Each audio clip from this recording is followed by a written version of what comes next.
फिर वही बात है ना कि अब आप अगर सारी जिंदगी उबर ड्राइवर तो नहीं रहोगे। जब कनाडा के सप्लाई चेन इश्यूज मीट हो गए हैं, तो अब उन्हें माइग्रेंट्स की जरूरत नहीं है। एजुकेशन जो है वहाँ पे एक धंधा बन गया है। लोग घर में बैठे हुए हैं और उनकी अटेंडेंस 98% रिफ्लेक्ट हो रही है क्लासरूम, सब पे चर्चा क्यों नहीं हो रही है? क्योंकि लोगों को अवेयर करने में सरकार का लॉस है। तो भारतीय मजदूर को इसलिए रेलेवेंस कम मिलेगी उस मूवमेंट पे, क्योंकि वो सिटीजन नहीं है। तमाम तरह के परियोजनाएं चला रहे हैं, तो भी भारतीय युवा विदेश भागने में इतना क्यों? तो आपके साथ तो डबल धोखा हो रहा है। डबल धोखा नहीं, ट्रिपल हो रहा। ये एक कारण है कि हमारी कम्युनिटीज टाइट रह पाती। आपका संस्कृति है, सभ्यता है, जिसे आप साथ में कैरी कर रहे हैं। एक हमारे अंदर वो कॉलोनियल मेंटालिटी अभी तक है। एक मानसिकता है जिसके लिए क्लास और कास्ट भी जिम्मेदार है। मासेस को कंट्रोल करना है तो एक तरीका है, इस षड्यंत्र को समझना होगा। कुछ तो हमारी जो यूथ है उसको भी मेहनत करनी है अपने को जागरूक करने को। मैंने डिग्री करी, मेरी जॉब लगी, उसको 2 साल हुए, तो मैं टेक्नोलॉजी ले आए और मैं ऑब्सोलीट हो गई। ये छोटी-छोटी बातों के लिए अगर सरकारों को इंटरवीन करना पड़ रहा है तो कितना बुरा हाल है। हमें अपने हालात के साथ में ज़रूर ऑनेस्ट होना चाहिए। नमस्कार दोस्तों, स्वागत है आपका समुद्र मंथन के आज के एपिसोड में। आपके स्क्रीन के बाईं तरफ की जो परछाई है वो मैं हूं, आपका होस्ट, दोस्त और गोस्ट प्रोफेसर बृहस्पति। और आपके स्क्रीन के दाहिने तरफ दो परछाइयां दिख रही होंगी आज। जो सबसे दाईं तरफ हैं उनसे आप परिचित हैं, उनसे आप वाकिफ हैं, प्रोफेसर शुक्राचार्य। और उनके बाईं तरफ जो हैं वो आज बहुत एक खास मेहमान आए हुए हैं। हिंदी में एक गाना था, बम्बई से आया मेरा दोस्त, दोस्त को सलाम करो। तो ये दोस्त और भी दूर से आया है, 7 समंदर पार से। श्रेया, आपका बहुत बहुत स्वागत है समुद्र मंथन में। मैं अपने दर्शकों को बताता चलूं कि श्रेया जो है वो कनाडा के एक यूनिवर्सिटी में अभी पीएचडी कर रही हैं। और आज का जो मुद्दा है जिस पे हम बात करना चाह रहे हैं वो एक बहुत ज्वलंत मुद्दा है। और इस पे हम श्रेया की का अपना जो अनुभव रहा है, और इन्होंने अपने आसपास के जो विद्यार्थी रहे हैं इनके यूनिवर्सिटी में, इनके आसपास के यूनिवर्सिटीज़ में, इंस्टीट्यूशंस में, उनका क्या अनुभव रहा है और किस तरीके से वो पढ़ाई कर रहे हैं, किन जद्दोजहद के बीच कनाडा में रह रहे हैं। इस मुद्दे पर बात करना इसलिए ज़रूरी है क्योंकि 90 के दशक में, 2000 के दशक में स्कूलों में, कॉलेजेस में, डिबेट्स, कॉम्पिटिशन्स में हमने देखा कि ब्रेन ड्रेन पे बहुत ज़्यादा सवाल होते थे, टॉपिक एसेज लिखे जाते थे। और मुझे लगता है कि आज का जो ब्रेन ड्रेन हो रहा है उस पे तो कतई बात नहीं होती है, लेकिन उससे कहीं ज़्यादा कि ये वाला ब्रेन ड्रेन बहुत ही खतरनाक है, क्योंकि काफ़ी ज़्यादा तादाद में हो रहे हैं और काफ़ी एक ऐसा वर्ग है भारत का जो कि ना कि सिर्फ एलीट है, जो बहुत सक्षम है, बहुत संपन्न है, जो कि विदेश जा रहा है पढ़ाई करने, या चंद ऐसे बच्चे जा रहे हैं जो कि छात्रवृत्ति पे चले गए हैं। आज का जो युवा है वो लोन लेकर के पढ़ाई करने जा रहा है। तो ये सब एक बहुत विकट परेशानी है और एक ज्वलंत मुद्दा है। आशा है आपको आज का हमारा ये एपिसोड पसंद आएगा, हमारी ये परिचर्चा पसंद आएगी। आप भी कमेंट में लिख के हमें बताएं कि क्यों इस तरीके का माइग्रेशन जो है आज देश में इस कदर बढ़ा हुआ है। सबसे पहले हम शुरू करें, श्रेया आप ये बताइए कि 90 का जो दशक था और वहाँ ब्रेन ड्रेन हो रहा था और अभी के ब्रेन ड्रेन में, दोनों में क्या फ़र्क है?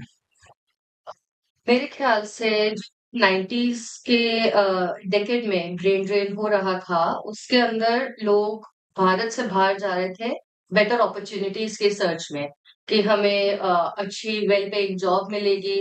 वो जॉब अच्छी मिलेगी तो हम पैसे घर भेज के अपने पेरेंट्स का ध्यान रख सकते हैं, हम यहाँ पर एसेट्स बना सकते हैं। तो वहां पे अर्निंग जो था वो एसेंशियली काफी ज्यादातर लोगों के लिए इंडिया में इन्वेस्टमेंट की तरह वर्क कर रहा था। लेकिन अब जो ब्रेन ड्रेन हो रहा है, जिसको हम ब्रेन ड्रेन की तरह कैलकुलेट भी नहीं करते और हम उसे एक ब्रॉड माइग्रेशन कह के ओवरलुक कर देते हैं, वो है कि आपकी यूथ बहुत स्पीड से मूव कर रही है। तो ऑन एन एवरेज आपके 2.5 lakhs to 4 lakhs के बीच में पिछले 5 साल में हर साल कनाडा यूथ मूव करी है, इतने बिग नंबर्स में।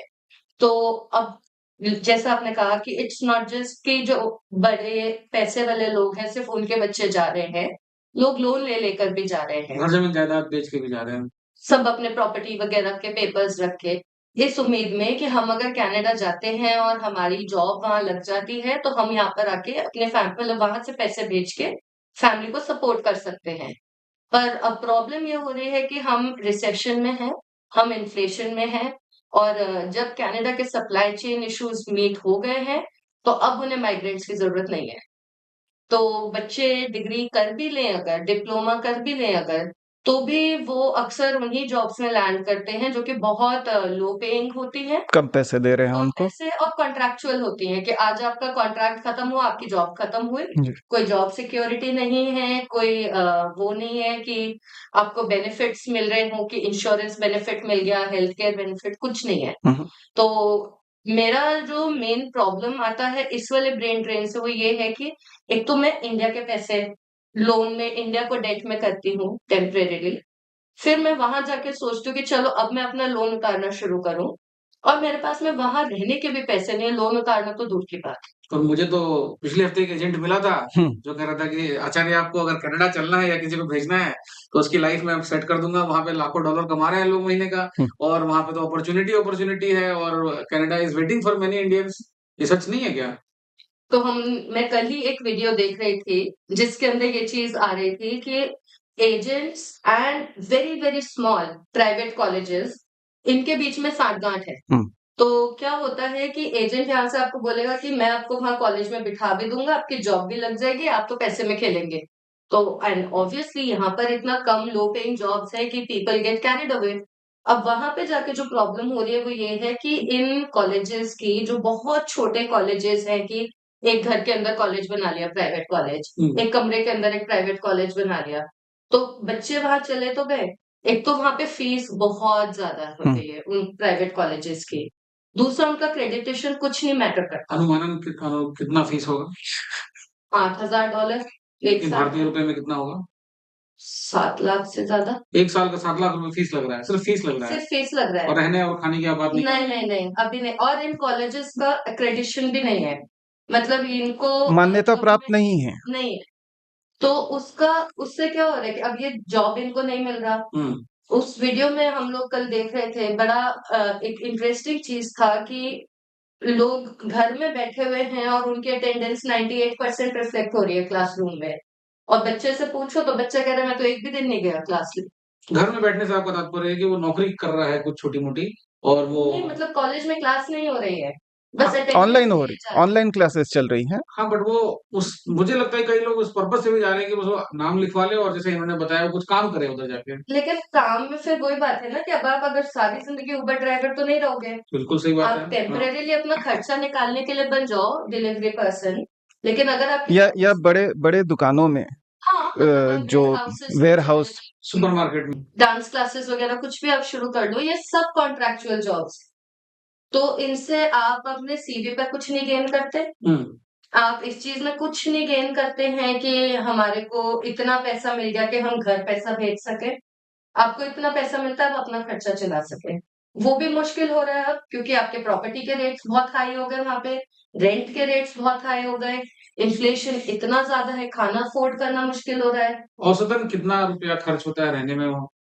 तो मैं अफोर्डेबल हाउसिंग में रहती हूँ, मैं लोअर इनकम ग्रुप में हूँ वहां पे, और मैं अफोर्डेबल हाउसिंग में रहती हूँ और मेरा हर महीने का बहुत, अगर मैं अपने को गिन गिन कर भी रखूं तो भी $1,500 का खर्चा है। 90,000 से 1 लाख रुपया आपका खर्च है। यहाँ तनख्वाह भी नहीं है कई लोग, यहाँ पे तो हाँ 1% लोगों की तनख्वाह होगी 90,000 से ऊपर। हाँ इस देश में तो 90,000 रुपए का खर्च कहाँ से? आप बता रहे हैं कि आजकल मिडिल क्लास लोग उधर जा रहे हैं, तो अगर ये पैसा कौन दे रहा है फिर? ये कहाँ से ला रहे हैं 90,000 रुपए? अगर इनके पास नौकरी भी नहीं है, इनकी डिग्री भी ऐसी जाली और फर्जी है जिसमें कुछ उनको मिलने वाला नहीं है, तो ये पैसा आएगा कहाँ से? तो ये लोग बहुत ही ज्यादा वल्नरेबल जॉब्स में जाते हैं उस कारण, जिसके अंदर ये सारी अच्छा। चीजें आती हैं कि आप बहुत ही ज्यादा शोषण होता है इनका। शोषण होता है, आप बहुत उस तरीके के हाउसिंग में रहते हैं जो सेफ हाउसिंग नहीं है। फिर अक्सर स्पेशली विंटर्स के सीजन में जब ये वाला हाउसिंग क्राइसिस मैं आता है। मैं भी सोच रहा था हाँ क्योंकि वहां बर्फ हमने देखा है, बर्फ बहुत ज्यादा बहुत गिरती है। ठंड होती है कितने कितने कई कई फीट बर्फ गिरती है। -30 -30 -40 डिग्री हाँ, टेम्परेचर। इंडिया में तो सब कुछ नहीं आता श्रेया जी। क्योंकि वो रिस्पॉन्सिबिलिटी कौन लेगा इस चीज की? वो कह रहे हैं कि कैनेडियन गवर्नमेंट को ध्यान रखना चाहिए, नहीं तो तुम बुलाओ मत लोगों को यहाँ पे। तुम बुला, अब लोगों का ये है कि चलो हम कनाडा ना जाए तो हमें इंडिया में इज्जत के पैसे मिले, भी नहीं मिल रहे। मैं 20 लाख की डिग्री लूं इंडिया में और मैं उसके बाद में 6 लाख पर साल की जॉब करूँ। तो मेरी तो डिग्री मल्टीप्लाई नहीं हुई ना, जिस तरीके से मैंने डिग्री में इन्वेस्ट किया, मेरे को रिटर्न्स तो कुछ मिला ही नहीं। ये विकसित देश तो विकासशील लोगों को देशों को बहुत प्रश्न चिन्ह उठाते हैं कि आपके यहाँ सुविधाएं नहीं है, लोग गरीबी भुखमरी से मर रहे हैं, तो ये इनके यहाँ ये होता है तो इनके पे कौन सवाल उठाता है? तो देखिए, ये परेशानी ऐसी है कि जवाबदेही किसकी बने। हम पिछले ही एपिसोड में जवाबदेही की बात कर रहे थे, अकाउंटेबिलिटी की बात कर रहे थे। तो जवाबदेही किनकी बने? भारत कनाडा में एक लोकतांत्रिक देश है, हम लोकतंत्र की बात कर रहे थे। बिल्कुल। और भारत सरकार कह देगी कि भैया आप वहां गए, तो अब वो उनकी जिम्मेवारी है। आप वहाँ के जो इंस्टीट्यूशंस हैं, वहाँ की डिग्रियां भारत में मान्यता उनकी रहे, हम इसके लिए रेगुलेशंस ला सकते हैं, लॉ ला सकते हैं। लेकिन अब वहाँ जाकर के आप क्या कर रहे हैं, कैसे कर रहे हैं, ये तो हमारी जिम्मेवारी नहीं है। आप अपने रिस्क पे जा रहे हैं। मोहल्ले में पिछले हफ्ते किसी ने किसी का चेन खींच लिया था। अच्छा। वो कंप्लेंट लिखवाने गए तो वो थानेदार कह रहा था कि आप तो उस एरिया में रहती हैं, आप उस थाने में जाके केस दर्ज करवाइए। हाँ। और अपने एरिया में जा रही तो कह रहा था वो घटना वहां घटी, आप वहां करो। ये तो वैसा ही मामला हो गया। बिल्कुल, ये वही मामला है। ये वही नहीं है। ये वही मामला है। सही प्रॉपर्टी रख के जाते हैं लोग, लोन लेकर जाते हैं with this assurance in their mind कि इवेंचुअली मेरे को जॉब अच्छा मिल जाएगा और ये लोन मैं ऐसे पे ऑफ कर दूं। हाँ, मेरे को एक $100,000 का जॉब मिल गया कनाडा में, आई एम डन, मेरा 1 साल में पूरा लोन निकल गया। नहीं बिल्कुल। आप क्योंकि इंडियन मुद्रा जो है वो भारतीय मुद्रा 60 गुना सख्त है। हाँ। तो लोगों को लगता है कि हम 60 गुना ज्यादा पैसे कमाएंगे, हाँ। जो कि हम अगर हम एक डॉलर वहां कमाएंगे तो हम 60 रुपया कमा रहे हैं। हाँ। तो अगर हमें $10,000 की भी नौकरी मिल जाती है, जो कि वो सोचते हैं, और मुझे नहीं पता वहां कितनी तनख्वाह मिलती है, लेकिन लोग सोचते हैं कि $10,000 की नौकरी मिल जाएगी तो भारत में $6 लाख रुपए की तनख्वाह होगी, जो कि यहाँ पे सुनने को ही नहीं मिलता है। इतनी बड़ी नौकरी नहीं होती है यहाँ पे। जिनका बिजनेस है, हाँ। जिनका काम धंधा है, वो समझ में आता है वो इतना पैसा, लेकिन नौकरियों में इतना पैसा जनरली नहीं है यहाँ पे। तो अब उसमें प्रॉब्लम क्या होती है कि आप यहाँ से तो चले गए, वहां पे आप फर्जी कॉलेज की पहले फीस दिए, फिर वो आपकी कई जॉब। मैं थोड़ा सा यहाँ पे सॉरी आपको रोकना चाहूंगा। वहां पे कई देखिए, ये एक धंधा बन गया है। एजुकेशन जो है वहाँ पे एक धंधा बन गया है। और यहाँ से कई सारे बच्चे, और आपने एजेंट्स का जिक्र किया, कई सारे बच्चे इन एजेंट्स के चंगुल में फंस जाते हैं, लाखों खर्च करते हैं और फिर वहां जाते हैं।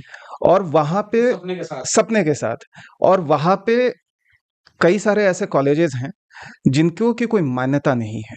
वो जैसा ये श्रेया बता रही थी कि एक कमरे में, एक बिल्डिंग में कॉलेज खुल गई है, डिप्लोमा कोर्सेज होते हैं। जो मास्टर्स और पीएचडी के लिए जा रहे हैं, पोस्ट डॉक्टोरल फेलोशिप्स के लिए जा रहे हैं, वो तो फिर भी चलिए कहीं बेहतर स्थिति में है।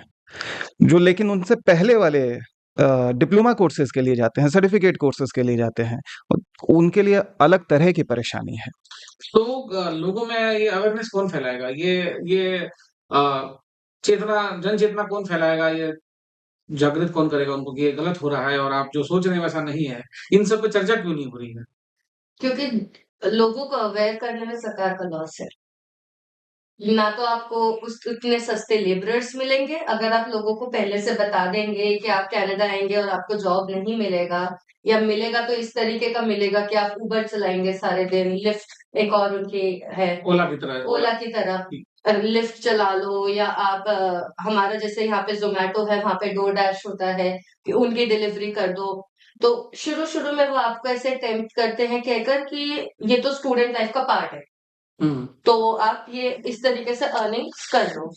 अब जी मेरी तो स्टूडेंट लाइफ भी खत्म हो गई, मैं तो अभी भी वैसे ही अर्निंग कर रही हूँ और मैं अर्निंग करना छोड़ नहीं सकती, क्योंकि मैं घर जब आप बता रहे कि 90,000 रुपए खर्चे हैं तो कहाँ से आदमी लाएगा? अब जब आपकी डिग्री खत्म होगी तब घर से, डिग्री तक तो आप पैसे घर से मंगा सकते हो कि चलिए मम्मी पापा पैसे भेज दीजिए, अभी तो मैं पढ़ाई कर रहा हूँ। हाँ। और थोड़ा बहुत अपना खर्चा आपने निकाल लिया, ये सब काम करके। लेकिन जब डिग्री खत्म हुई तो आपके माँ-बाप भी पूछना शुरू करेंगे, बेटा नौकरी मिली, आपने पे इतना खर्च किया, घर गिरवी रखा है, माँ ने अपने ज्वेलरी गिरवी रखी हुई है, ये सब जमीन गिरवी रख के आदमी गया हुआ है वहाँ पे, बच्चा गया हुआ है, बच्चियाँ गई हुई है, बच्चे-बच्चियाँ गए हुए हैं। मैं तो देख रहा हूँ वो वीडियो आ रही है, वो ट्रक चलाने का वो कह रहे हैं कि ट्रक चलाने में यहाँ बहुत पैसा है। ट्रक चलाने में बहुत पैसा है और उसी कारण कनाडा की जो गवर्नमेंट थी उन्होंने बहुत सारे माइग्रेंट्स को बुलाया, क्योंकि वहां की नेटिव पॉपुलेशन बहुत ज्यादा ट्रक्स चलाने में इंटरेस्टेड नहीं है, और ट्रक्स चलाना बहुत स्किल का काम है, स्पेशली जब पहाड़ की तरफ आप जाओ और बर्फ का मौसम हो, बहुत स्किल का काम है, हर कोई नहीं चला सकता। यहाँ की तरह नहीं है कि मतलब यहाँ की तरह नहीं, बहुत भारी है कि मार्केट मेरे से में। कुछ शिष्य हैं जो शराब पी के 4 लोग को उड़ा देते हैं ट्रक चलाते हुए। ऐसा इधर नहीं हो रहा क्या? और अब वहां पर इसका प्रॉब्लम क्या है, अब उनके सप्लाई चेन इश्यूज मीट हो गए, अब उनको कोई बैकलॉग नहीं आ रहा। उनको मजदूर पर्याप्त तरीके से मिल मिल गए, गए। उनको बहुत सारे मजदूर मिल गए हैं, प्रचुर मात्रा में मजदूर मिल गया उनको। उनको जरूरत नहीं है मजदूर की। हाँ, अब उनकी नेटिव पॉपुलेशन ये कहते हैं कि अब ये जो बाहर से आ रहे हैं ये हमारी जॉब्स लेते हैं। आपने तो कहा कि वो करना नहीं चाहते थे, तो वो कौन सी जॉब्स की बात कर रहे हैं? तो वही तो बात है कि पूरे कनाडा में जब जॉब्स नहीं है, तो अब नेटिव पॉपुलेशन भी रिसेशन के कारण ले ऑफ कर दी गई, तो वो भी ट्रक चलाने को वो तैयार भी हो गया। ट्रक चलाने को तैयार हो गए। हाँ। उनके पास में सिटीजनशिप का बेनिफिट है। मरता क्या नहीं करता। हाँ, जिसके पास अब नौकरी नहीं है तो वो भी ट्रक चलाने की सोच रहा है। सोच रहा है। ट्रक चलाने के लिए ऑलरेडी भारतीय मजदूर पहुंचे हुए हैं। तो भारतीय मजदूर को इसलिए रेलेवेंस कम मिलेगी उस मूवमेंट पे क्योंकि वो सिटीजन नहीं है। सिटीजन जो है राइट पहले उसका है। राइट पहला सिटीजन का है। हाँ, तो इसलिए अब ये होता है कि तुम सारे निकलो जॉब पर से, तो भरी मात्रा में फिर वो ये मालिक को ये बोलेगा कि मैं कम पैसों में काम करने को तैयार हूँ, तो मालिक वहां इसका शोषण करेगा, ठीक है तू कर ले और तुझे पैसे कम दूंगा मैं। तो वो यही चल रहा है फिर। वही होता है। और फिर उसके बाद में आप सोचते हो कि यार थोड़े पैसे बचा के मैं घर भेज दूं, तो आप शुरू में वो घर ले लिए जिनमें हीटिंग सिस्टम नहीं है, गर्मी आपका काम भी चल जाए किसी तरीके से। सर्दी आते ही आप नहीं रह सकते उन घरों में, आप नहीं रह सकते। मतलब लोग रात में 4-4 जैकेट्स ओढ़ के सोते हैं क्योंकि आप कंबल खरीदना नहीं अफोर्ड कर सकते। $200 का कंबल आएगा। मेरी समझ में नहीं आ रहा ऐसी क्या मजबूरी है जो लोग इस तरह की जिंदगी जीना चाह रहे हैं बाहर जाके, तब भी यहाँ नहीं रहना चाहते। मैं इसको सवाल को थोड़ा पलटता हूँ। ऐसा क्या है भारत में कि लोग भाग रहे हैं बाहर? हमने देखा कि अभी साउथ अमेरिका से भी बहुत सारा इलीगल इमिग्रेशन, बॉर्डर क्रॉसिंग हो रही है एल सल्वाडोर, मेक्सिको के जरिए आप अमेरिका घुसने के। चाहूंगा आचार्य, एल सल्वाडोर दुनिया का सबसे हिंसक जगह है। अच्छा, वहां पे हर दिन 4-5 मतलब मर्डर होते हैं। मतलब वहां पे असुर बहुत ताकतवर है उधर। कुछ डेंजरस जगह में भारतीय जा रहे हैं और मतलब प्रचुर मात्रा में जा रहे हैं और उसको क्रॉस करके फिर वो टेक्सास तक पहुंच रहे हैं। दोनों तरफ से हो रहा है। अमेरिका के दक्षिणी छोर से भी हो रहा है और उत्तरी छोर से भी हो रहा है। कनाडा से भी लोग बॉर्डर क्रॉस करके अमेरिका जाना चाह रहे हैं। अब वो बताएंगे, शायद बेहतर जीवन है, शायद। मैं सवाल को जो पलट रहा था वो इस तरीके से था कि ऐसा क्या है, क्योंकि भारत विकसित हो रहा है, हम तो विश्व गुरु बन गए हैं। हम सब हम फिफ्थ लार्जेस्ट इकोनॉमी हो रहे हैं, हम हो गए हैं, हम थर्ड लार्जेस्ट की तरफ बढ़ रहे हैं, $5 ट्रिलियन इकोनॉमी हो गई है। लेकिन फिर भी यहाँ से, और ये वो वर्ग है, दोनों तरह के हैं।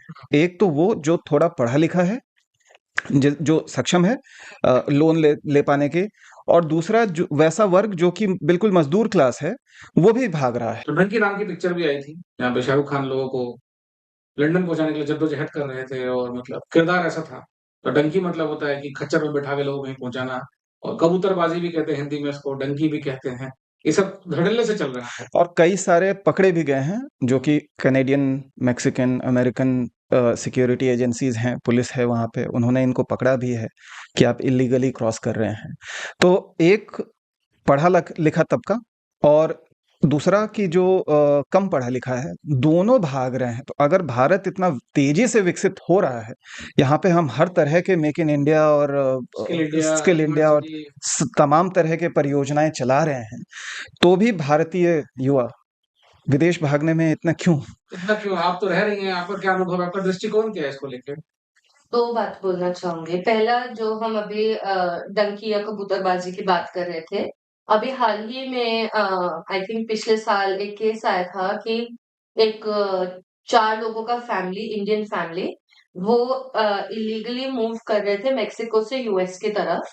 एंड उसमें मतलब वो ईस्ट कोस्ट की साइड पर थे, ईस्ट कोस्ट माने न्यूयॉर्क की साइड पर थे, जहां पर ठंडी काफी पड़ती है। और कनाडा से यूएस, मेक्सिको से नहीं। नहीं, वो मेक्सिको से यूएस और यूएस से कनाडा की तरफ आ रहे थे। यूएस से कनाडा में होते हैं लोग? हाँ, अच्छा। बहुत होता है, बहुत होता है। तो उसमें चारों मर गए ठंड से, दोनों बच्चे एंड हस्बैंड वाइफ चारों मर गए ठंड से, और मरे भी कैसे, बर्फ में जम गए थे। तो मतलब हमें इस चीज को समझना पड़ेगा कि डेस्पिरेशन इस समय for a good job for a good life भी नहीं रही। अब डिसेंसी पर हम आ गए कि हमको इंसानियत के लेवल तक का दे दिया करो। हम इस चीज के लिए रेडी नहीं है कि हम हर एक के सामने जाके हाथ पैर जोड़े गिड़गिड़ाए, लेकिन हम सबकी हालत वही हो गई है कि एंड ऑफ द डे अभी जैसे मेरी यूनिवर्सिटी में स्ट्राइक हुई, तो वो इसीलिए हुई कि हम अपने डे टू डे की कॉस्ट नहीं मीट कर पा रहे हैं। तो क्या डिमांड्स थी बच्चों की? बच्चों की डिमांड्स इस तरीके से थी कि आप हमारी ग्रांट्स बढ़ाओ थोड़ी सी, यानी कि स्कॉलरशिप्स बढ़ाओ, थोड़ा हमको एड्स फाइनेंशियल एड्स बेटर करो, थोड़ी हमारी स्टाइपेंड बढ़ा दो। हर हर वही छात्रवृत्ति के अलग-अलग जो रूप हैं, वज़ीफ़ा अलग-अलग जैसे तरीके भारत का। में भी यूजीसी का जेआरएफ, एसआरएफ है, नेट जेआरएफ, हाँ, और अलग-अलग तरीके से हम मंथली स्कॉलरशिप्स मिलती है कई देते हैं। यूनिवर्सिटीज़ में, और आपको एड मिलता है, ग्रांट्स आते हैं केंद्र सरकार, राज्य सरकार की तरफ से। हाँ, तो वैसे वही ही उसी तरीके ओबीसी स्टूडेंट्स के लिए अलग से कुछ परियोजना चल रही है। स्टेट राज्यों के सरकारों ने अपने चल रहा है, चला हुआ महिलाओं है। के लिए चल रहा है, हाँ, मतलब तरह-तरह से। सिंगल गर्ल चाइल्ड है तो आपको कुछ मिलता है। तो वहां पर भी इस तरीके से होता है। अब जैसे मैंने शादी तो अभी लेकिन आपने, जैसे मैं एक सवाल पूछना चाहूंगा, आपने बोला सिटीजन का राइट है, ग्रांट तो सिटीजन को मिलेगा, तो जो बाहर से इमिग्रेंट आया है वो क्या करेगा बेचारा? उनके लिए अलग रेंज ऑफ ग्रांट्स होती है। वो लेकिन मेरे हिसाब से तो कम होनी चाहिए, क्योंकि सिटीजन को ज्यादा मिलती होगी। मिलती है, सिटीजन को ज्यादा मिलती है, माइग्रेंट्स को कम यहाँ भी मिलती है। मतलब आपके साथ पक्षपात हो रहा है, क्योंकि आपकी सरकार तो अपना देख पल्ला झाड़ लेके आप तो बाहर गए हैं, बाहर गए हैं। और बाहर की सरकार करिए आप तो बाहर गए हैं, तो आपके साथ तो डबल धोखा हो रहा है। डबल धोखा नहीं, ट्रिपल हो रहा है। आपसे फीस ज्यादा ली जा रही है, हाँ, आपसे $8,000 ले रहे हैं, हाँ। उनसे $1,000 अच्छा, $1,200। उनकी फीस भी कम है? 4 टाइम्स कम होती है। बताइए, नेटिव की फीस भी कम है, ग्रांट भी अधिक है, स्कॉलरशिप भी अधिक है, आपकी फीस भी अधिक है, आपकी सरकार भी कोई मदद नहीं कर रही है, वहां की सरकार भी थोड़ा बहुत टोकन की तरह से करती एक है। टोकनिज्म की तरह से आप पल्ला झाड़ने के थोड़े से पैसे ले लीजिए, खत्म। हाँ, कि मतलब और उसी का कारण है कि जैसे शुरू-शुरू में प्री कोविड कनाडा बेटर था इस सिनेरियो में कि वो किस तरीके से माइग्रेंट्स को अब्सॉर्ब कर रहा था। कोविड का जो इन्फ्लेशन एंड रिसेशन वाला इफेक्ट आया है, उसने ग्लोबली इकोनॉमीज हिलाई हैं। अब लेकिन उसके अंदर क्या होता है कि अब आपका इकोनॉमी में कौन ऊपर रहेगा, कौन लोअर लेवल जॉब्स करेगा, उसमें आपके ये सारे क्राइटेरिया आ जाते हैं कि कौन सिटीजन है, कौन माइग्रेंट है, कौन पीआर व्हाइट है, कौन ब्लैक है, कौन पीआर पीआर होल्डर है, कौन इंटरनेशनल स्टूडेंट है। क्योंकि जो भी प्रिकेरियस ग्रुप्स हैं, जो भी बहुत ज्यादा वल्नरेबिलिटीज को एक्सपोज्ड है, उनका सबसे ज्यादा एक्सप्लॉइटेशन होता है। और उनके पास चॉइस नहीं है, वो अपने को वो जानते हुए भी एक्सप्लॉइट कराते हैं। तो सही बात है, सही है आपकी, बहुत मुझे दुख है अपने भारतीय छात्रों के लिए। तो इसका सोल्यूशन कहाँ जा रहा है? हम क्या करें, मतलब कैसे इसको इसको एड्रेस कैसे करना शुरू करें? तो हाँ, आप बोलिए। नहीं, एड्रेस से पहले कि ऐसा नहीं है, चलिए, कि हर किसी विद्यार्थी को जो कि वहाँ जाना चाह रहा है, इस बात से अनभिज्ञ है, उसको नहीं पता है कि ये सब चीज़ें हो हो रही रही हैं। है, हाँ। अपने सब इसके इंटरनेट बाद डिस्कशन होती होगी, बिल्कुल, आप डिफिकल्ट है, जैस फिर भी लोग एक ऑप्टिमिज्म में जीते हैं कि भाई हम कर लेंगे यार, कुछ नहीं होता। संघर्ष करेंगे, जैसे वो मेहनत था करें। एक फ़िल्म में था, सह लेंगे थोड़ा। भाई साहब अभी किस लाइन में आ गए हैं? डायरेक्टर बहुत बदतमीज़ हाँ, है, सह लेंगे। तो अब लोग इसलिए कनाडा सिर्फ नहीं जाते कि मेरी नौकरी अच्छी लग जाए, वो इसलिए भी बाहर जाते हैं कि मेरी नौकरी अच्छी होगी तो मैं घर पे पैसे भेजकर अपने पेरेंट्स को ओल्ड एज में रिलीफ दे दूं, मैं अपने बच्चे की एजुकेशन और अच्छी जगह पे करा लूं, मैं ये यहाँ पे। आपकी बात बिल्कुल सही है। कल ही अखबार में आया था कि एफडीआई जो है, पिछले 2 सालों से बहुत कम आ रहा है इंडिया में। लेकिन उसी के एवज में एनआरआई जो है, नॉन रेजिडेंट इंडियंस, या जो प्रवासी भारतीय हैं, वो साल दर साल जो पैसा भेज रहे हैं, उसमें इज़ाफ़ा हो गया है। भयंकर इज़ाफ़ा हो रहा है। मतलब लोग अपना पेट काट-काट कर भी भारत के खजाने को भर रहे हैं। हुँ, बाहर से पैसा जमकर बरस रहा है, क्योंकि जैसे-जैसे तादाद बढ़ रही है भारतीयों की, भारतीय संस्कृति में है पैसा बचाओ, घर की मदद करो, माँ-बाप की देखो, चाहे किसी भी समय में रहा है, तो लोग इस कल्चर को मेंटेन कर रहे हैं और वहाँ से पैसा भेजते हैं, तो वो पैसा खनक रहा है। लेकिन सरकार का क्या रोल है उसमें? वही वाली बात हो गई वापस कि पैसा ऑफ कोर्स वो इंडिया भेजेंगे, जो भी मतलब चाहे वो अपने को और बुरी हालत में रखें, हाँ, क्योंकि एंड ऑफ द डे आपको ये चीज फील होती है ना कि मैंने अपने पेरेंट्स से 20 लाख रुपए लिए, मैंने अपनी माँ की ज्वेलरी रखवाई, मेरा घर मैंने गिरवी रखाया हुआ है, तो मेरी रिस्पॉन्सिबिलिटी है उसको रिकवर कराना। तो इस तरीके का जो कल्चर है इंडिया का, जो कि आई वुड से कि बहुत वैल्यूएबल भी है, ये एक कारण है कि हमारी कम्युनिटीज टाइट रह पाती हैं। यही इंडियन स्टूडेंट्स के लिए वहाँ पे हार्डशिप्स का भी एक कारण बनता है, क्योंकि वो चाहे और अगर वो पैसे यहाँ ना भेजे तो शायद वो एक बेटर हाउसिंग में रह ले। अब मैं भी 90,000 तक कैसे पहुंच पाती हूँ? क्योंकि 90,000, क्योंकि मैं खाना खुद बनाती हूँ। बहुत सारे लोग बाहर से खाना लेते हैं, मानो उनकी जॉब उस तरीके की है कि वो घर आके कुक नहीं कर सकते, समय नहीं है उनके पास, समझ नहीं है, या खाना बनाने का टाइम ही नहीं वही है, समय नहीं, तो आप बाहर से खाना ले आते हैं।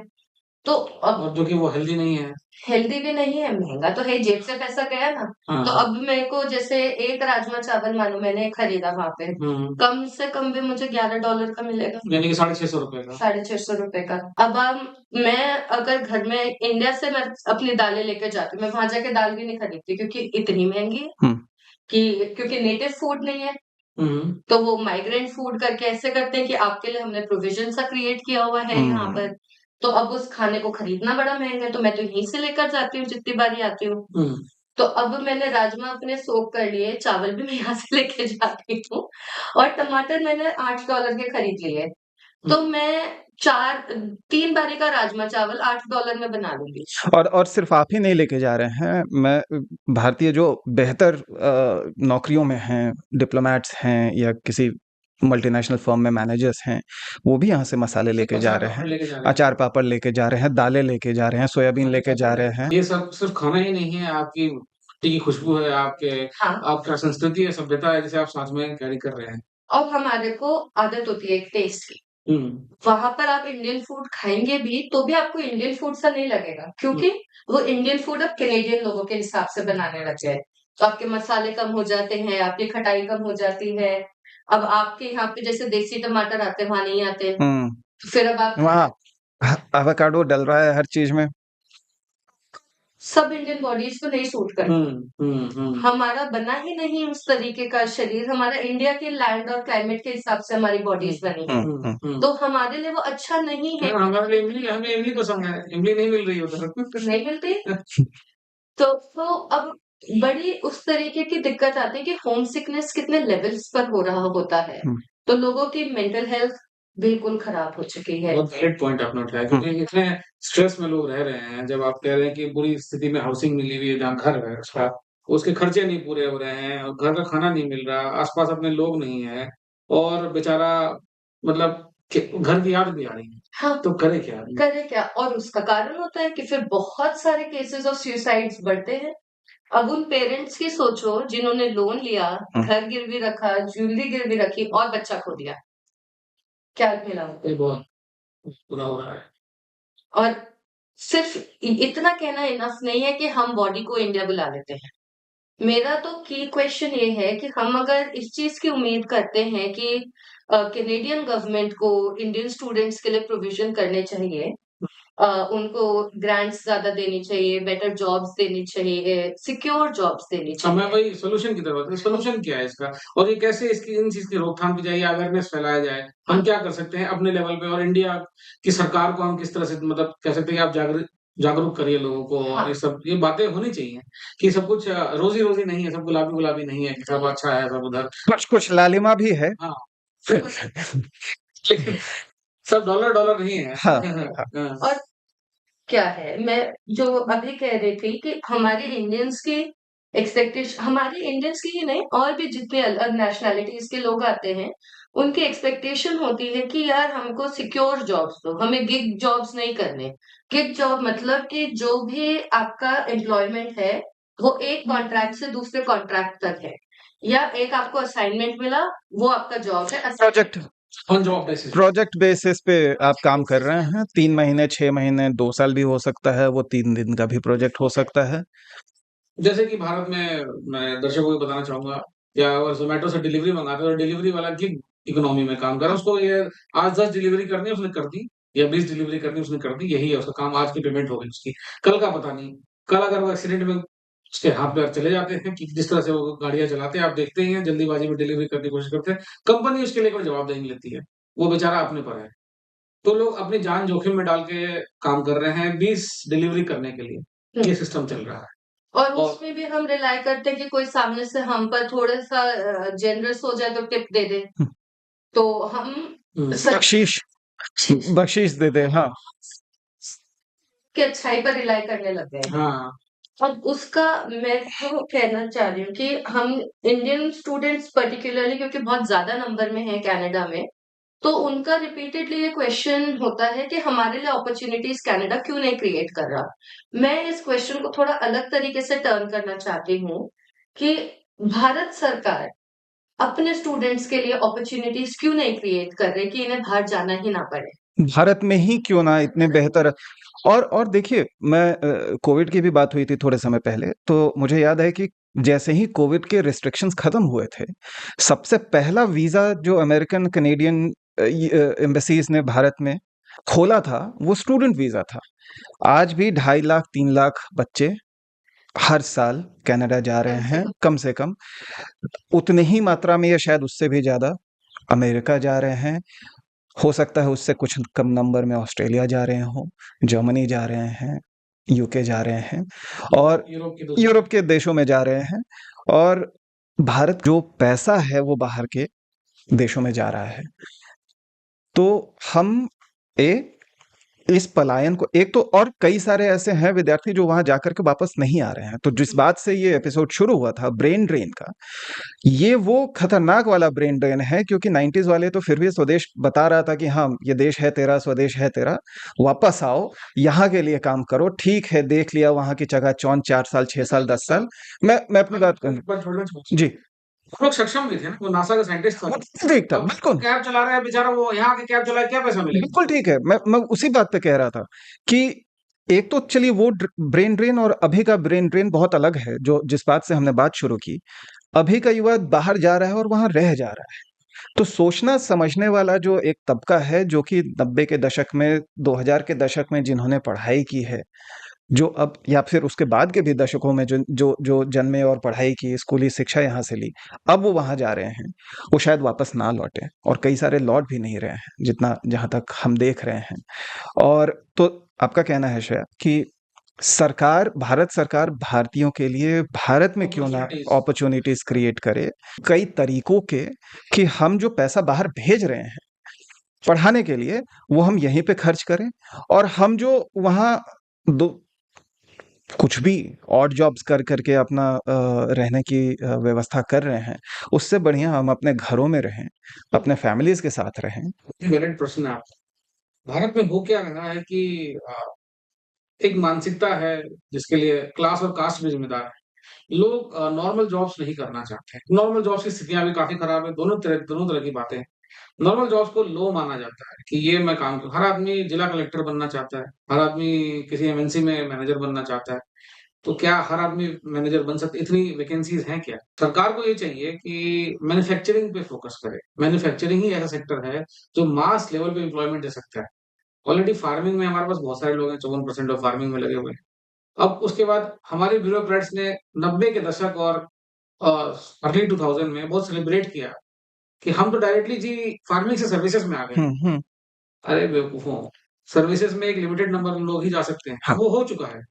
अब सैचुरेशन आ अब वो गया। सैचुरेशन आ चुका है with the advent of artificial intelligence and technology, machine learning और ये सब चीजें हैं।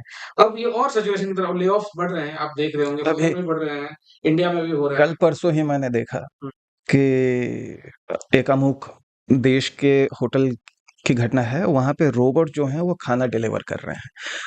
बहुत नॉर्मल होने वाला है भविष्य में। तो आप ये सोचिए कि ये सारी चीजें आपको लोगों को ट्रेन सच में करना पड़ेगा। और आपने जो फर्जीवाड़ा कनाडा के लिए बताया, मैं तो कहता हूँ कि ये फर्जीवाड़ा यहाँ मास स्केल पे चल रहा है। यहाँ तो मान्यता प्राप्त कॉलेज में कोई नहीं पढ़ा रहा है, वहाँ हाल कोई पढ़ना चाह रहा है।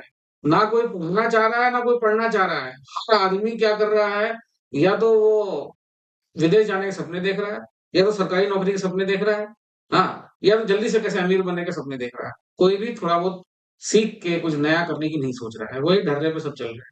तो सरकार 10 साल, 5 चलिए साल, अभी, हाँ हाँ, हाँ। 10 साल 5 साल आती है, फिर नई सरकार आती है, एक-दूसरे पे छींटाकशी करते हैं कि इसने नहीं किया, उसने नहीं किया, करता कोई कुछ नहीं है। हम्म। तो मुझे लगता है कि समाज के तौर पे हमें एक अवेयरनेस और एक जागृति फैलानी पड़ेगी, लोगों को डिस्कशन होना चाहिए कि भाई, और लोग को काम इनिशिएटिव लेना पड़ेगा कि मैन्युफैक्चरिंग सेक्टर में आपको थोड़ा शुरुआत करें, और मतलब गवर्नमेंट को इंसेंटिव देना चाहिए, लैंड फ्री करना चाहिए, क्योंकि ये एक तरीका है। लेकिन हो क्या रहा है, चंद कंपनीज ही कॉन्ट्रैक्ट पा रही हैं, वही मैन्युफैक्चरिंग, और वो क्या कर रही हैं, वो चाइना से माल मंगा के पैकेट चेंज करके वो मेड इन इंडिया लगा रही हैं। ये तो इससे कोई सोल्यूशन नहीं निकल सकता। इससे इससे समस्याएं और तो विकट हो उसीलिए जाएंगे। एफडीआई कम आ रहा है। कोविड का, जैसे श्रेया जी ने मेंशन किया, कोविड के बाद ग्लोबली ये डिसाइड हुआ कि भाई चाइना प्लस वन स्ट्रेटेजी लाएंगे। हम्म, चाइना प्लस वन यानी कि चाइना अभी जो है मैन्युफैक्चरिंग हब है वर्ल्ड का, फैक्ट्री ऑफ द वर्ल्ड, ठीक है। तो उन्होंने कहा कि भाई इस पे हम डिपेंडेंसी ज्यादा रखेंगे। चाइना बंद हो गया था बिल्कुल ही कोविड में, हर तरफ से लॉक हो गया था, ना किसी को बाहर जाने दे रहा था, ना किसी को अंदर आने दे रहा था। उनके रूल्स थोड़े अलग हैं, वो कम्युनिस्ट कंट्री है, वो बहुत स्ट्रिक्ट है चीजों को लेके। तो उन्होंने कहा कि अभी कोई नहीं आएगा, कोई नहीं जाएगा, हम अपनी तरफ से डील करेंगे कोविड से। हम्म, उससे क्या है, जैसे उन्होंने सप्लाई चेन की बात, सप्लाई चेन डिसरप्ट हो गया, माल नहीं पहुंच रहा था, कच्चा माल, प्रोसेस्ड माल, फैक्ट्री का आउटपुट, इनपुट सब रुक गया। तो ग्लोबल जायंट्स जो है, जो हर कंट्री में प्रेजेंट है, उन्होंने ये बोला कि हम चाइना प्लस वन स्ट्रेटेजी लाएंगे। उससे उसके तहत क्या होगा कि हमारे पास चाइना का अल्टरनेटिव एक होना चाहिए, हम दूसरी जगह भी फैक्ट्रियां लगाएंगे। तो उसके तहत उन्होंने 3-4 कंट्रीज को हाईलाइट किया, जैसे मेक्सिको है, इंडिया है, वियतनाम है। लेकिन इंडिया को सबसे कम एफडीआई मिल रहा हम्म, है, एक हैरानी की बात है। तो आप अपना मैन्युफैक्चरिंग तो कर नहीं पा रहे हैं, हम्म, और बाहर से भी आप अट्रैक्ट नहीं कर पा रहे हैं। तो बहुत सारी चीजों और आपका जो स्किल्ड युवा है हम्म वो बाहर जा रहा है। मैं इसके अंदर 2 चीज़ ऐड करना चाहूँगी। तो क्योंकि मैं एक टीचिंग फैमिली से आती हूँ, तो मेरा ये चीज़ ज़रूर मानना है कि इन इंडियन कॉन्टेक्स्ट टीचर की जो जॉब है, वो बहुत अंडर एस्टिमेटेड होती है। हम्म बहुत ज़्यादा कि मतलब ये मान लिया जाता है कि ये सुबह पहले घर में सबका नाश्ता बनाएगी, फिर ये कॉलेज जाएगी, फिर ये लंच टाइम तक वापस आके सबको खाना खिलाएगी, फिर बच्चों का ध्यान रखेगी। तो इट्स जस्ट लाइक कि आप घर से बाहर जैसे घूम कर आ गए। हम्म वो जो जॉब होता है टीचर का कि आपको हम्म, सारे टाइम सोचना होता है कि बच्चों को कैसे पढ़ाएँ, क्लास में इनोवेशन कैसे लाएँ। दिमाग में एनर्जी ही नहीं है उस चीज़ के बारे में एंगेज करने की। अब उसके बाद में दूसरा जो एक मसला है, वो ये है कि ये जो टेक जायंट्स आप कह लो कि आपका इंस्टाग्राम, मेटा हो गया जैसे या टिकटॉक हो गया, इन्होंने पैसे देना शुरू कर दिया है कि आपकी रील वायरल हो गई, आपको पैसे मिल गए। तो अब हर एक को क्विक पैसा चाहिए। वही मैंने जल्दी पैसा कमाने का होड़ लगा हुआ है युवाओं में। हम कॉलेज नहीं गए तो क्या, मेरे पास इस समय मेरी टीचर से ज़्यादा पैसे हैं। इन्फ्लुएंसर बन गए हैं। इन्फ्लुएंसर बन गए। अब उस वो इन्फ्लुएंसर भी एक गिग इकॉनमी है हम्म कि जब तक इन्फ्लुएंस चला तब तक चला, जिस दिन गया उस दिन गया। तो लेकिन अब आजकल के बच्चों को दुनियादारी, आजकल के बच्चे आई वुड से जो इस समय 22, 23, 24 की उम्र के हैं, उनको बहुत कम, मैं मेरा तो ये कनाडा में जिससे रहती बिल्कुल हूँ, बिल्कुल आपका वैलिड सवाल। दुनियादारी की समझ नहीं है उनको। उनको ये लगता है कि मैं टीचर की इज़्ज़त किस लिए करूँ भई? हम्म, इसको तो खुद ही नहीं मिल रही इज़्ज़त, मैं क्यों करूँ कल अलग ही एक से? घटना घटी, हम्म, कल एक घटना घटी। एक बोइंग का प्लेन, सिंगापुर एयरलाइंस का बोइंग 777, हवा में इतना टर्बुलेंस हुआ कि वो सीधे 6000 फीट नीचे आता है, और एक व्यक्ति की मौत हो जाती है उस टर्बुलेंस, चोट लग के, क्योंकि उसने सीट बेल्ट नहीं पहना होता। कई लोग सीधे प्लेन की छत से टकराते हैं हम्म, जाके। आपको ये समझना होगा कि एक प्लेन बनाने में कितना इंजीनियरिंग लगता है, कितना दिमाग लगता है, कितना साइंस लगता है। तो क्या सब लोग इन्फ्लुएंसर उनके प्लेन, आज उस प्लेन को मेंटेन करने में सोचिए, ये सब जो इंफ्रास्ट्रक्चर खड़ा है ना आपके आसपास, ये फ्लाईओवर, ये प्लेन, ये बुलेट ट्रेन, और ये जो बातें चल रही हैं, इसके लिए पढ़ना पड़ता है भाई। इन्फ्लुएंसर बन के नहीं बन जाता कि वीडियो हमने यूट्यूब पे अपलोड कर दी। और ये एक षड्यंत्र है जो ये बड़े-बड़े ग्लोबल जायंट्स कर रहे हैं। वो युवाओं को करप्ट कर रहे हैं, भ्रष्ट कर रहे हैं। उनको पता है कि मासेस को कंट्रोल करना है, तो एक तरीका है। इस षड्यंत्र को समझना होगा कि आप 24 घंटा रील और इसमें फोकस करेंगे, तो ये सब चीज़ें नहीं समझ पाएँगे। और कुछ भी कर रहे हैं बच्चे अब कि कुछ भी कर रहे हैं, कुछ भी कर रहे हैं, चलती ट्रेनों से कूद करके रील बना रहे हैं। पे 2 गाड़ियां हैं, दोनों को ब्लॉक कर दिया है और पीछे पूरा ट्रैफिक जाम हो रखा है और फिर रील बना रहे हैं। हम भी सोशल मीडिया पे हैं, और डेफिनेटली पैसा कमाना कोई जुर्म नहीं है। हम उसको गलत नहीं कह रहे, लेकिन आप ये सोचिए कि यही एक ज़रिया बन जाए तो समाज किधर जाएगा?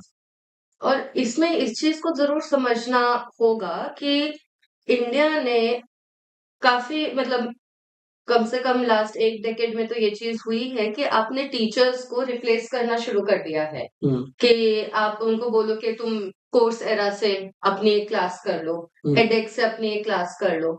अब आपको लगता है मैं यहाँ पे बैठ के जब फॉरेन प्रोफेसर से पढ़ सकती हूँ, तो मैं इंडियन प्रोफेसर से क्यों पढ़ूँ? एक हमारे अंदर वो कॉलोनियल मेंटालिटी अभी तक है कि जो बाहर नॉर्थ अमेरिका में है, यूरोप के लोग हैं, ये हमसे ज़्यादा अच्छे पढ़े-लिखे हैं। अंग्रेज प्रोफेसर बहुत और मैं आपको इस चीज़ की गारंटी दे रही हूँ, मैं अमेरिका में भी पढ़ी हूँ, मैं कनाडा में भी पढ़ी हूँ और मैं इस चीज़ की गारंटी दे रही हूँ कि अगर हमारे स्टूडेंट्स जेन्युइनली इंडियन एजुकेशन को नॉट जो इस समय एजुकेशन के साथ में मैनिपुलेशन हो रहा है, जो एक्चुअली में आपकी एजुकेशन है facts based, history based, science based, maths based, उसको अगर हम रिकिंडल करते हैं, तो जो इंडियंस इस समय बुलाए जाते हैं कि तुम हमारे ट्रक चला लो, we will again be in that position कि हम बोले इंडिया तुम अपने 6 इंजीनियर्स भेजो, हमें रॉकेट शुरू करना नहीं आ रहा। हमें उस चीज़ के लिए अपनी पॉपुलेशन को डेवलप करना है कि हम अपनी स्किल्स पर, अपने एसेट्स पर वैल्यूएबल बने। जैसा इन्होंने हमने अपने कुछ पिछले एपिसोड में कैसे शिक्षित समाज, एक विकसित समाज होता है। तो जो श्रेया जी कह रही है कि मैथ्स एम्पिरिकल बेस्ड स्टडीज यानी कि इन्वेस्टिगेटिव स्टडीज रिसर्च करके पढ़ाई करना, इस पे फोकस करना चाहिए। दूसरा मैं कह रहा हूँ मैन्युफैक्चरिंग बढ़ाना चाहिए। सरकार को ऐसी पॉलिसी क्रिएट करनी चाहिए कि ओपन हो, ट्रांसपेरेंट हो, क्रोनी कैपिटलिज्म ना हो, कि 4 लोग ही फैक्ट्री लगाएं, ऐसा ना हो। जिसमें भी काबिलियत हो, जिसमें भी सक्षमता हो, वो आगे बढ़े और वो अपना काम करे। स्टार्टअप इंडिया जो है सच में स्टार्टअप हो, मतलब एक पैसे ठगने का एजेंसी ना। आप देख रहे हैं 90% स्टार्टअप आज फेल है। वो क्या कर रहे हैं, इन्वेस्टर्स को नकली नकली कहानी सुना रहे हैं, नीचे लोगों का शोषण कर रहे हैं और कुछ दिन तो पैसे बनाते हैं, फिर गायब हो जाते हैं, दुकान बंद करके चले गए। ये बहुत डेंजरस हो रहा है। और मैं रील्स की बात कर रहे हैं जी आज तो वो पैसा दे रहे हैं। कल अगर उन्होंने डिसाइड किया कि भाई तुम्हारे काम का इतना ही पैसा हो, तो ये रील वाले क्या करेंगे बेचारे? 5 साल तो रील बनाएंगे, उन्होंने पैसा बनाने को तो इजी मनी की आदत हो गई है। सडनली एक दिन यूट्यूब डिसाइड करता है कि मैं आपको पैसे दूंगा, तो अब क्या करोगे? एक मैं और जिस चीज पे फोकस करना चाहती हूँ कि जो लोअर इनकम ग्रुप्स हैं, लोअर कास्ट ग्रुप्स हैं, उनके अंदर पर्टिकुलरली एक ये थॉट है कि हमारे बच्चे पढ़ लेंगे तो ये आगे बढ़ जाएंगे लाइफ में। तो इनके पास में अभी भी इंटरनेट को उतना अच्छा एक्सेस नहीं आया, पर एजुकेशन को धीरे धीरे एक्सेस आ गया। अब आपने एजुकेशन की रेलेवेंस कम कर दी, अब उनके पास इंटरनेट नहीं है, तो मतलब वो हायरार्की फिर भी चलती रहेगी कि वो पैसा आएगा ही नहीं। जो पैसा, जो रास्ता लेके अपर कास्ट, अपर क्लास लोग और आगे स्किल लेके आगे बढ़े थे। जैसे सोशियोलॉजी में कहते हैं कि समाज शास्त्र में कहते हैं कि एक पढ़े लिखे घर की बिल्ली भी पढ़ी लिखी। वो एक्चुअली वो थ्योरी है कि आप एक कल्चर ऑफ एक्सीलेंस में पढ़ते हैं, आप कल्चर ऑफ एक्सीलेंस में रहते हैं। कि अब भाई मेरे पिताजी बहुत बड़े संगीतकार हैं, तो अब उनको पता है नोट्स बीट्स क्या है, वो बचपन से भी ट्रेनिंग दे रहे हैं। तो कोई एक बाद में जो संगीत सीखता है 20 साल बाद, वो कितना भी कर ले अनलेस एंड अनटिल वो बहुत टैलेंटेड हो, वो मेरे आसपास नहीं आ सकता है, क्योंकि मैं कल्चर ऑफ एक्सीलेंस में पैदा हुआ हूँ। तो जो ऑलरेडी बढ़ चुके हैं, मैं तो श्रेया जी बोलूँ किसी भी जाति के लोग जो ऑलरेडी बढ़ चुके हैं, अब वो नहीं चाहेंगे कि कोई आसपास आए, तो उन्होंने ये सब षड्यंत्र रचा है। अब रील में उलझे रहिए, आपके बच्चे ये सब करते रहे, उल्टा सीधा मतलब बनाते रहे, और आप रील बना नहीं रहे हैं तो आप डूम स्क्रोलिंग कहते हैं उसको, कि आप लगातार घंटे घंटे बैठ करके स्क्रोल किए जा रहे हैं। इसका मैं तो कहूंगा कि सरकार को इसके 2-3 चीजें हैं। बच्चों को आप फोर्स नहीं कर सकते हैं। तो मुझे लगता है कि जैसे भारत में एक और कमी है जो हम डिस्कशन नहीं करते हैं। आप किसी भी शहर में जाइए तो स्पोर्टिंग इंफ्रास्ट्रक्चर नहीं, स्पोर्ट्स खेलने के लिए कुछ भी फैसिलिटीज नहीं है। तो मैं तो कहूंगा जैसे विदेश में होता है, मैं अभी भ्रमण करने गया था यूरोप में, तो वहां पे हर मोहल्ले में एक स्पोर्टिंग इंफ्रास्ट्रक्चर होता है, जहाँ पे फुटबॉल फील्ड कंपल्सरी होता है, एक स्विमिंग पूल होता है, वॉलीबॉल ग्राउंड होता है, हर मोहल्ले में है। पूरे शहर की बात नहीं कर रहा हूँ मैं। तो भारत को भी इस म्युनिसिपैलिटी को आगे बढ़कर, ताकि बच्चे में एक अवेयरनेस आए कि ये भी एक काम है भाई स्पोर्ट्स करना। आप ओलंपिक्स में पार्टिसिपेट करिए। लोगों की बॉडीज में एग्जिस्टिंग इंफ्रास्ट्रक्चर था हमारा, उसको भी प्लेग्राउंड्स को हमने पार्किंग में बदल दिया है। बहुत बुरा हाल है पार्कों का, जहाँ पे बच्चे आस-पास बच्चे खेलते दिखते ही नहीं। पार्क को हमने कार पार्किंग में बदल दिया है। बड़े शहरों में ये खासकर देखने को मिल रहा है। ऑप्शन देना पड़ेगा ना कि वो ये फोन छोड़ के या स्क्रीन छोड़ कुछ करें। उनके अंदर वो मनोरंजन पैदा करना पड़ेगा कि मनोरंजन के और भी एवेन्यूज हैं। आप जाइए, आप खेलिए, आप कुछ करिए सच में। सिर्फ मनोरंजन की बात नहीं है। देखो, अगर आप स्पोर्ट्स खेलते हो, आपके शरीर के अंदर स्ट्रेंथ बनती है, आपकी इम्यूनिटी अच्छी बनती है, क्योंकि आप एक नेचुरल एनवायरनमेंट में रहते हो, आप एक टीम वर्क में काम करते हो, एक डिसिप्लिन में आते हो। लोग ये चीज नहीं समझते कि इंटरनेट का ओवर यूसेज क्लाइमेट चेंज के लिए बहुत खराब है। बहुत ये ज्यादा तो नया सुनने को मिला मुझे। हाँ, मतलब ये जो सर्वर्स होते हैं इनकी हीट इतनी जनरेट होती है, बिजली भी तो जनरेट कर रहे हैं ये, बिजली का। बिजली कोयले से बन रहा है। हाँ। तो आप इट्स वेरी बैड, मतलब ये बिल्कुल नहीं सस्टेनेबल ऑप्शन नहीं, नहीं जो है। डेवलप्ड कंट्रीज हैं वो तो कोयला से ऊपर बढ़ गए हैं, वो न्यूक्लियर चला रहे हैं, वो रिन्यूएबल एनर्जी पे चल रहे हैं, लेकिन आज भी वो अपनी तकनीक डेवलपिंग कंट्रीज वो को नहीं दे रहे हैं। देना नहीं चाहते हैं, शेयर नहीं कर रहे हैं। तो हम डेवलपिंग कंट्री, वो भी एक स्कैम है। हाँ, एक स्कैम ये कि आपको कार्बन क्रेडिट्स बेच रहे हैं। कार्बन क्रेडिट ये है कि वो अगर कुछ पॉल्यूट करना चाहते हैं, कुछ मतलब वो थोड़ा बहुत पोल्यूशन करना चाहते हैं, तो जो थोड़ा बहुत हमने रिन्यूएबल एनर्जी से काम किया, मान लीजिए दिल्ली मेट्रो ने सोलर पैनल लगाए हाँ। और मेट्रो के स्टेशन आज सोलर पैनल चल रहे हैं, हाँ। तो वो अपना पोल्यूशन यहाँ कार्बन क्रेडिट के नाम पे बेच देते हैं हम्म। कि हम इतना पोल्यूशन करेंगे। अभी भी टेक्नोलॉजी नहीं दे रहे हैं, पोल्यूशन बेच रहे हैं। पॉल्यूशन भी ये कई लेवल्स पे एक एक तरह का मैं धोखा ही कहूंगा, लोगों के साथ, आपके सिटीजन्स के साथ, आपके युवा के साथ, आपके बच्चों और आने वाली जनरेशन्स के साथ एक तरीके का ये धोखा हो रहा है। कुछ तो हमारी जो यूथ है उसको भी मेहनत करनी है अपने को जागरूक करने को, क्योंकि जो ये वाली चीज होती है ना कि सब आके हमें बता दो, वो एक कारण है कि लोग डूम स्क्रॉलिंग में पड़ते हैं कि इंटरनेट से मेरे को सारा इन्फॉर्मेशन मिल जाएगा। कितना आयरॉनिकल है ये चीज कि आप रील बना के कह रहे हो सस्टेनेबल फैशन, सस्टेनेबल डेवलपमेंट, और यही इंटरनेट है जो क्लाइमेट चेंज को इतना ज्यादा अफेक्ट करता है। इससे अच्छा अगर आप इंटरनेट पे गेम्स 3 घंटे ना खेल के 1 घंटा बाहर खेलो, तो उसमें आपका अपना कंट्रीब्यूशन तो हो जाता है ना। अब आपकी इतनी मैं मानती हूँ इस चीज को कि इंडिविजुअल कंट्रीब्यूशन और जायंट टेक्स का कंट्रीब्यूशन बहुत अलग लेवल पे वर्क करता है, बट जो जायंट टेक्स ने ये मैनिपुलेशन कर रखा है कि हम आपको जल्दी पैसा दे देंगे, आप रील बना दो, वायरल कर दो, उसमें बच्चे इस चीज के लिए रेडी है कि हाँ जी हमें फैट शेमिंग कुछ भी करने के लिए रेडी हैं। हाँ। जेंडर शेमिंग करनी है, हमें किसी किसी की मजबूरी पर हंसना है। कुछ भड़काऊ बोलना है। तो जब तक वो मेरी जेब में पैसा डाल रहा है मैं ठीक हूँ उस चीज से। अब ज्यादातर बच्चे जो कनाडा में अटकते हैं जाके, वो फिर अगर जैसे मुझे गाड़ी चलानी नहीं आती और मैं अफोर्ड भी नहीं कर सकती कि वहां पे मैं गाड़ी रेंट पर ले लूं, तो अब वो लोग क्या करते हैं, वो भी रील बना रहे हैं कि ऐसे आए कनाडा, ऐसे आए कनाडा। हाँ, ये तो रील्स बहुत चल रही है अभी चल रही हैं। कनाडा में। हाँ। उसमें वो दूध ये की नदियां बह रही हैं और शहद और दूध की नदियां बह रही हैं, milk and honey is flowing here, everybody is earning great money. वो अपना एक्सपीरियंस भी नहीं बताते, वो ये भी नहीं बताते कि हम रील इसलिए बना रहे हैं क्योंकि हम अपना किराया नहीं दे पा रहे, वो भी इस मैनिपुलेशन गेम में क्योंकि पैसा आ सकता है पोटेंशियली, वो भी अधूरी इंफॉर्मेशन दे रहे हैं। तो एक जो प्रॉब्लम है कि एथिक्स एंड मोरालिटी पूरी तरह से मनी ड्रिवन कॉम्प्रोमाइज है। कॉम्प्रोमाइज है। मैं देख रहा हूँ कि मैक्सिमम बच्चे जो बाहर जा रहे हैं, how is life in Canada, one day in Montreal, one day in Ontario करके वीडियो बनाते हैं। टुडे आज मैंने ये किया, आज मैं सब्जी लेने गया, आज मैं राशन लेने गया, इस तरह की वीडियो। ये क्या है, नॉनसेंस चल रहा है भाई। हाँ, आप क्यों देख रहे हैं, लोग क्यों देख रहे हैं सब चीजों को? इससे मेरी लाइफ में क्या डेवलपमेंट हो गया? कम डाउन कर दिया गया है लोगों, ग्रेजुअली उनको ये सिखा सिखा करके कॉलेज एजुकेशन तुम्हारे लिए जरूरी नहीं है, तुम्हें बस स्किल्स आनी चाहिए। एजुकेशन जरूरी नहीं है, स्किल्स आनी चाहिए। तो बहुत सारे लोगों ने सीख लिया डेटा एनालिटिक्स कि बहुत वेल पेइंग था एक अभी 5-6 साल पहले तक, फिर ये चैट जीपीटी ले आए, लो जी खत्म तुम्हारा डेटा एनालिटिक्स। कितने सारे लोग ले ऑफ हुए उस कारण। अब ये लोग साइबर सिक्योरिटी के लोगों को ले ऑफ नहीं कर पाते क्योंकि वहां पर तो इनको अपना भी सिक्योरिटी देखना है ना, जायंट्स को, तो ये उनको ले ऑफ नहीं कर पाते। बट इमेजिन आपने मेरे को एक तरफ बोला कि तुम ये वाली डिग्री करो तो तुम्हारी जॉब अच्छी लग जाएगी, मैंने डिग्री करी, मेरी जॉब लगी, उसको 2 साल हुए, तुम एक टेक्नोलॉजी ले आए और मैं ऑब्सोलीट हो गई। तो बेसिकली टेक्नोलॉजी एक दो-धारी तलवार है। हाँ। और मैं तो विश्व की सरकारों से ही, नहीं सिर्फ भारत में, कि उनको एक रेगुलेशन से इनसे डील करना पड़ेगा, क्योंकि ये अपने प्रॉफिट के लिए कुछ भी कर सकते हैं। यूरोपीय संघ कुछ लेकर के आया तो है, अभी रिसेंटली मैंने देखा नहीं है, लेकिन कुछ लेकर के वो आए यूरोपीय हैं। संघ थोड़ा जागरूक है इन सब मामलों में। मैं आपको एक सिंपल एग्जांपल देता हूँ, एप्पल ने चार्जर देना बंद कर दिया अपने फोन्स के साथ। तो अब पहले उनका एक लाइटनिंग केबल आता था चार्जर के नाम। यूरोपीय संघ ने कहा कि भाई आप टाइप सी चार्जर दीजिए। तो उन्होंने लेटेस्ट मॉडल जो आईफोन 15 है टाइप सी देना शुरू किया, क्योंकि बाकी एंड्रॉइड फोन में टाइप सी चलने लग गया था।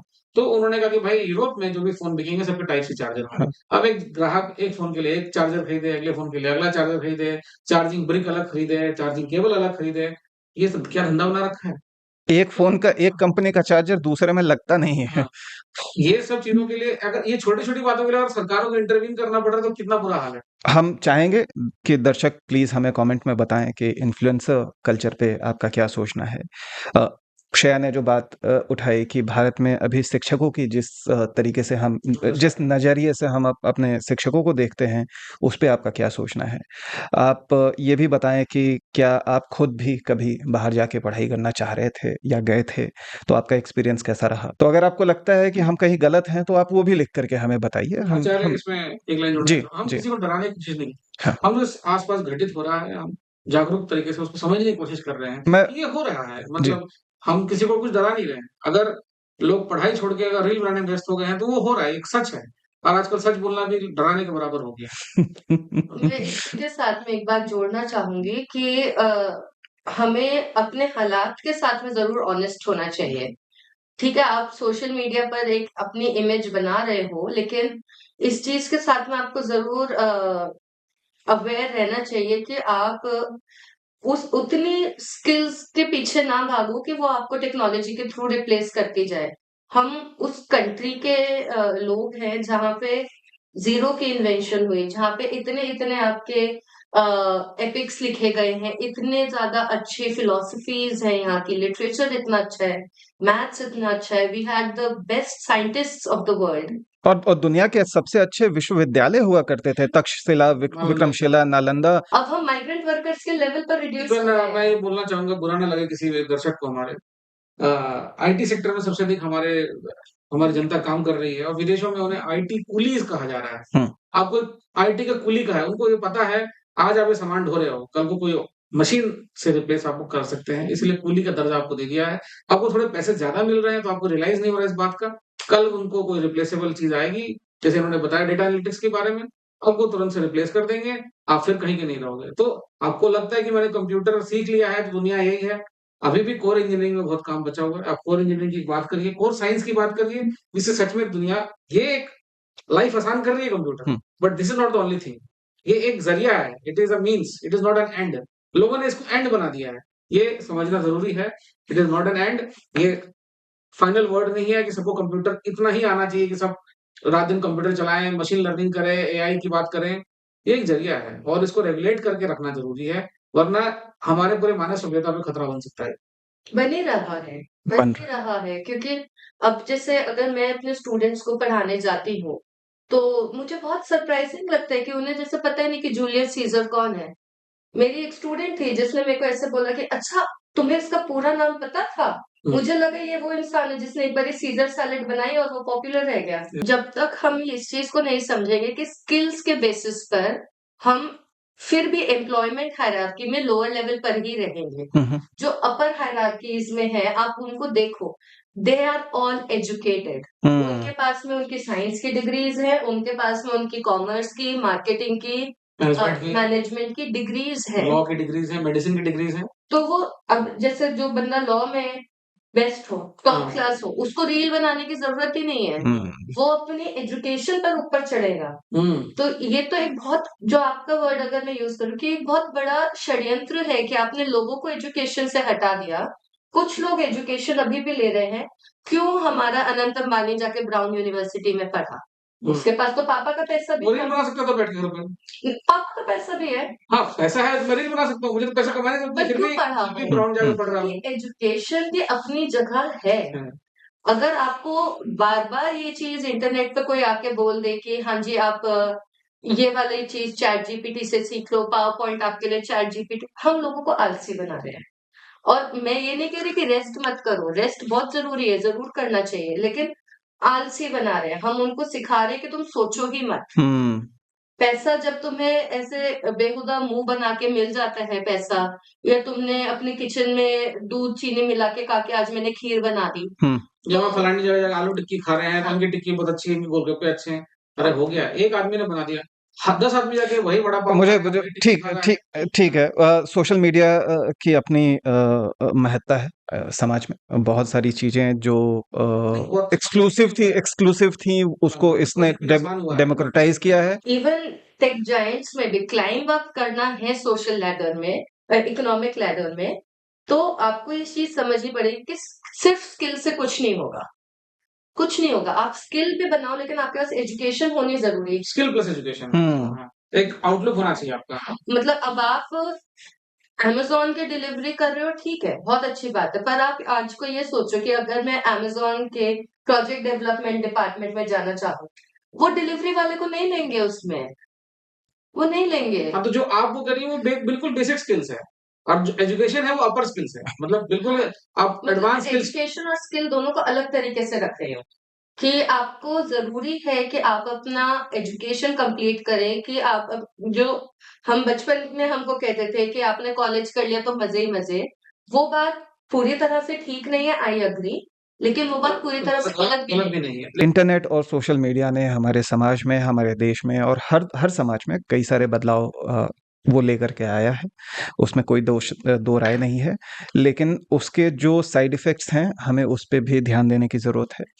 वहाँ से किस चीज़ को आपको कैसे परोसा जा रहा है और क्यों परोसा जा रहा है, इस बात पे सोचना भी एक ज़िम्मेवारी है जो आप ज़रूर करें। शिक्षा बस डिग्री नहीं है, शिक्षा सिर्फ नौकरी नहीं होती है। शिक्षा से आप एक सोचने समझने वाले व्यक्ति बनते हैं, आपका मस्तिष्क का विकास होता है, आप एक रैशनल क्रिटिकल थिंकर बनते हैं। तो शिक्षा का मोल कहीं ज़्यादा है, और मैं कहूँगा कि आप ज़रूर हमसे एंगेज करें, हमारी बातों से हमने जो बातें रखी है। जैसा कि आचार्य ने कहा कि हम किसी को डराना, भयभीत करना नहीं चाहते हैं। हमारी कोशिश है कि हम 2-4 बातों को उजागर कर सकें। आइडियाज़, पीपल, इवेंट्स, पॉलिसीज़, ये कैसे एक दूसरे को अफेक्ट करती हैं, इन्फ्लुएंस करती है, उस पे मंथन करें और वहाँ से निकल के आपको 2-4 चीज़ें एक दूसरे से जोड़ते हुए दिखा सकें।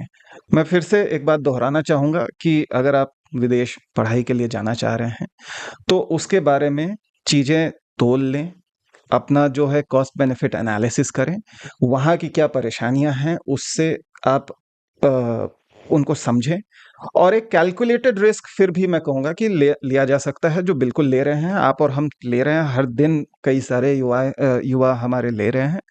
उस दिशा में अगर आप आगे बढ़ना चाह रहे हैं, तो समझ के साथ एक समझ के साथ आगे बढ़ें। जी। चाहिए, कोई दिक्कत नहीं है। और हमारे भारतीय लोग बहुत मेहनती होते हैं, जहाँ भी जाते हैं एक तो जैसे श्रेया जी ने बताया कि एक बहुत बड़ी कम्युनिटी बना लेते हैं, और उनके अंदर जो संस्कार हैं, जो हमारे भारतीय संस्कार है, परिवार को लेके भाईचारा है, लोग एक-दूसरे की मदद करते हैं, इसको ज़रूर बनाए रखें। एक-दूसरे को बताएँ, उनको धोखा ना दें कि भाई यहाँ सब अच्छा है। जो अगर कुछ गलतियाँ हैं, कुछ कमियाँ हैं वहाँ पे उस समाज की, उस जगह की, तो उसको भी बताएँ, जी। ताकि लोग अगर वहाँ आना चाहें तो इसको समझ कर आएँ। भाई कहीं जाने से किसी को हम नहीं रोक रहे हैं, आप जाइए, लेकिन आप समझिए वहाँ पे क्या-क्या समस्याएँ हैं। हर जगह हर चीज़ अच्छा नहीं होता है। हुँ। अगर वहाँ पे अगर जैसे उन्होंने बताया कि क्लाइमेट की प्रॉब्लम है, वेदर की प्रॉब्लम है, तो इसको समझना ज़रूरी है। आप नहीं रहे हैं -40 में, आप +40 में रहे हैं। आप गर्मियों में जिए हैं पूरी ज़िंदगी भर। आपको अचानक से -40 में रख 80 दिया जाए, डिग्री का डिफरेंस 80 होता डिग्री है। का डिफरेंस है, तो ये जानना ज़रूरी है कि आप हिमालय की सर्दियों में जाके रह सकते हैं क्या इंडिया में? हुँ। तो वैसा ही सर्दी है वहाँ पर, ज़्यादा है। ज़्यादा है। इसी के साथ आप दोनों का बहुत-बहुत धन्यवाद फिर से, और शुक्रिया आपका भी हम समुद्र मंथन से जुड़े रहने के लिए। मिलते हैं आपसे अपने अगले एपिसोड में, तब तक के लिए थैंक यू, नमस्कार।